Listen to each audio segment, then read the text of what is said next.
Project Hail Mary came out this year, and a lot of people called it the best movie of 2026. Not because it was perfect, but because it felt like something we almost never get anymore. A story built on competence, on problem solving, on two beings trying to save their worlds without spending half the runtime processing their feelings about it.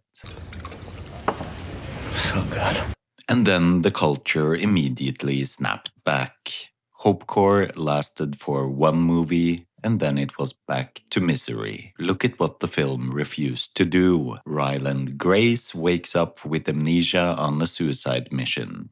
The sun is dying, Earth is facing extinction, and he has every narrative excuse to collapse into trauma, guilt, or self-pity. Instead, the movie treats him as a person who can still think, who can still act, who forms a real partnership through shared work rather than shared wounds.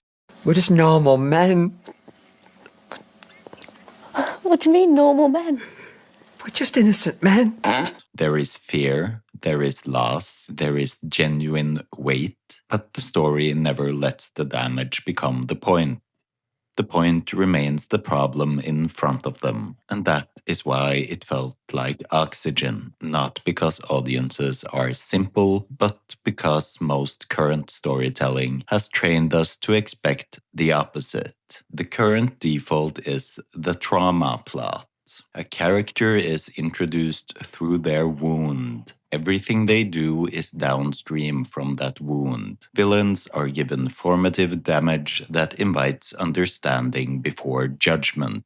And once the wider culture elevated emotional safety, lived experience, and psychological explanation above older values, duty, honor, consequence, moral clarity, storytelling followed. The audience is invited to feel the pain that produced the evil more strongly than the evil itself. Accountability becomes secondary to psychological explanation. In the strongest versions of this trend, the real antagonist is framed as the system or the cycle of trauma. Yes.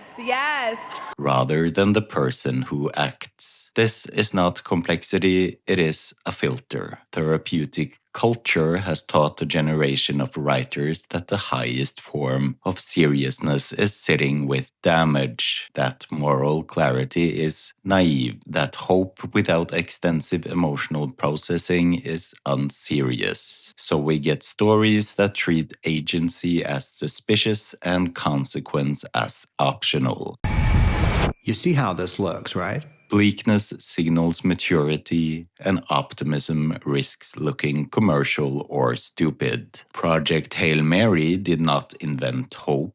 It simply declined to run the story through the therapeutic filter first. And the reaction showed how rare that has become. People did not just enjoy it, they noticed the absence of the usual machinery, the missing trauma dump, the missing explanation that turned every failure into a symptom, the missing insistence that understanding the wound is more important than solving the problem. That is the real diagnosis. When one competent, hopeful film feels like an anomaly, the anomaly is not the film. The anomaly is the surrounding culture of storytelling that made it feel that way. Audiences clearly still respond to stories that treat people as capable of action rather than permanent patients. The commercial and critical success of Project Hail Mary is not complicated. What is complicated is how thoroughly the industry has trained itself to prefer the other mode. Misery is safer, trauma is prestigious, accountability is messy. Hopecore lasted for one movie. The fact that we all noticed should tell you everything. What do you think? Was Project Hail Mary a genuine shift or just a temporary exception? Let me know in the comments. And I'll see you in the Kobold's cave.